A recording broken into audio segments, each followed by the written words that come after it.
जय श्री कृष्णा।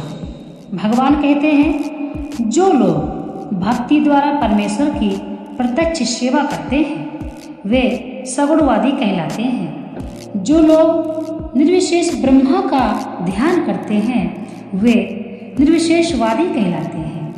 यहाँ पर अर्जुन पूछता है कि इन दोनों में से कौन श्रेष्ठ है।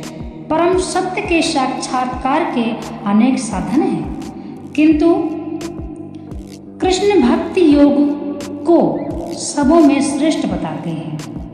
ये सर्वाधिक प्रत्यक्ष है और ईश्वर का सानिध्य प्राप्त करने के लिए सबसे सुगम साधन है।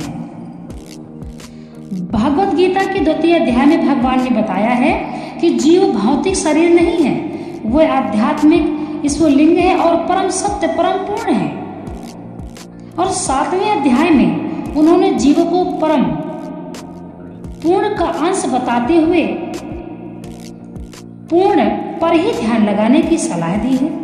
पुनः 8वें अध्याय में भगवान कहते हैं कि जो मनुष्य भौतिक शरीर का त्याग करते समय कृष्ण का ध्यान करता है वह कृष्ण के धाम को तुरंत चला जाता है।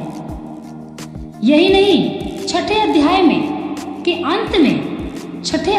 के अंत में भगवान स्पष्ट कहते हैं कि योगियों में से जो भी अपने अंतःकरण में निरंतर कृष्ण का चिंतन करता है वही परम सिद्ध माना जाता है।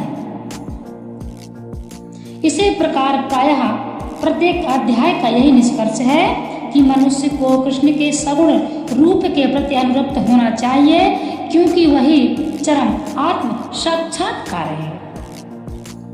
इतने पर भी ऐसे लोग हैं जो कृष्ण के साकार रूप के प्रति अनुरक्त नहीं होते, वे अपने दृढ़ता पूर्वक विलग रहते हैं। यहाँ तक कि भगवत गीता की टीका करते हुए भी वे अन्य लोगों को कृष्ण से हटाना चाहते हैं।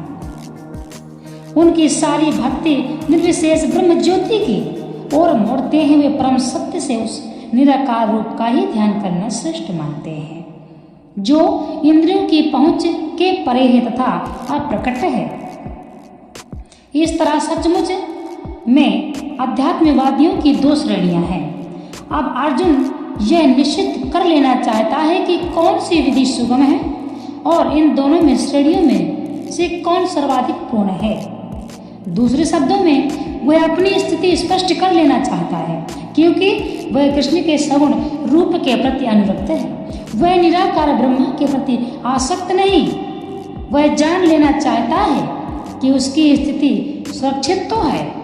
निराकार स्वरूप चाहे इस लोक में हो चाहे भगवान के परम लोक में हो, ध्यान के लिए समस्या बना रहता है। वास्तव में कोई भी परम सत्य के निराकार रूप का ठीक से चिंतन नहीं कर सकता।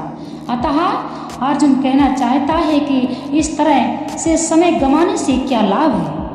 अर्जुन को 11वें अध्याय में अनुभव हो चुका है कि कृष्ण के साकार रूप के प्रति आसक्त होना श्रेष्ठ है, क्योंकि इस तरह वह एक ही समय अन्य सारे रूपों को समझ सकता है और कृष्ण के प्रति उसके प्रेम में किसी प्रकार का व्यवधान नहीं पड़ता।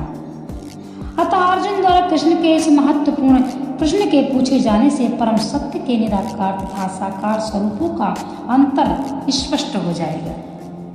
श्री भगवान ने कहा, जो लोग अपने मन को मेरे साकार रूप में एकाग्र करते हैं और अत्यंत श्रद्धा पूर्वक मेरी पूजा करने में सदैव लगे रहते हैं वे मेरे द्वारा परम सिद्ध माने जाते हैं। अर्जुन के प्रश्न का उत्तर देते हुए कृष्ण स्पष्ट कहते हैं कि जो व्यक्ति उनके साकार रूप में अपने मन को एकाग्र करता है और जो अत्यंत श्रद्धा तथा निष्ठा पूर्वक उनको पूजता है उसे योग में परम सिद्ध मानना चाहिए।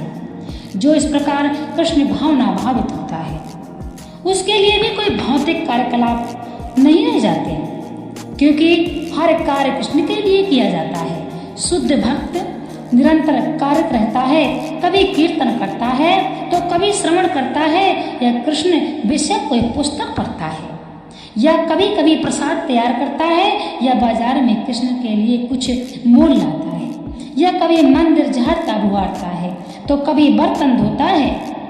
वह जो कुछ भी करता है कृष्ण संबंधी कार्यों के अतिरिक्त अन्य किसी कार्य में एक क्षण भी नहीं गंवाता। ऐसा कार्य पूर्ण समाधि कहलाता है। पूर्ण समाधि समझने का विषय है, बहुत ही गहरी बात है। लेकिन जो अपनी इंद्रियों को वश में करके तथा सबों के प्रति संभाव रखकर परम सत्य के निराकार कल्पना के अंतर्गत उस अव्यक्त की पूरी तरह से पूजा करते हैं, जो इंद्रियों की अनुभूति के परे हैं, सर्वव्यापी हैं, अकल्पनीय हैं, अपरिवर्तनीय है, अचल तथा ध्रुव है, वह समस्त लोगों के कल्याण में संलग्न रहकर अंततः मुझे प्राप्त करते हैं।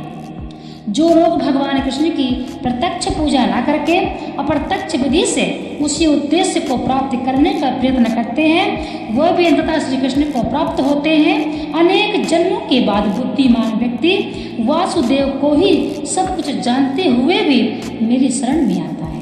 जब मनुष्य को अनेक जन्मों के बाद पूर्ण ज्ञान होता है तो वह कृष्ण की शरण ग्रहण करता है। यदि कोई इस श्लोक में बताई गई विधि से भगवान के पास पहुंचता है तो इंद्रिय निग्रह करना होता है, प्रत्येक प्राणी की सेवा करनी होती है और समस्त जीवों के कल्याण कार्य में रत रहना होता है।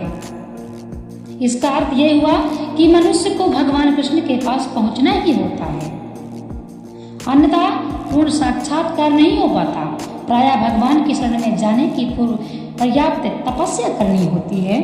आत्मा के भीतर परमात्मा का दर्शन करने के लिए मनुष्य को देखना है, सुनना, स्वाद लेना, कार्य करना आदि इंद्रिय कार्यों को बंद कर लेना होता है।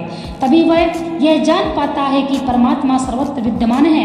ऐसी अनुभूति होने पर भी वह किसी जीव से ईर्ष्या नहीं करता। उसे उस मनुष्य तथा उस पशु में कोई अंतर दिखाई नहीं दिखता, क्योंकि वह केवल आत्मा का दर्शन करता है, बाह्य आवरण का नहीं। लेकिन सामान्य व्यक्ति के लिए निराकार अनुभूति की यह विधि अत्यंत कठिन सिद्ध होती है। भगवान इस प्रकार से समझा रहे हैं, जिन लोगों के मन में परमेश्वर के अव्यक्त निराकार स्वरूप के प्रति आसक्त है, उनके लिए प्रगति का कर पाना अत्यंत कष्टप्रद है। देहधारियों के लिए उस क्षेत्र में प्रगति कर पाना सदैव दुष्कर है।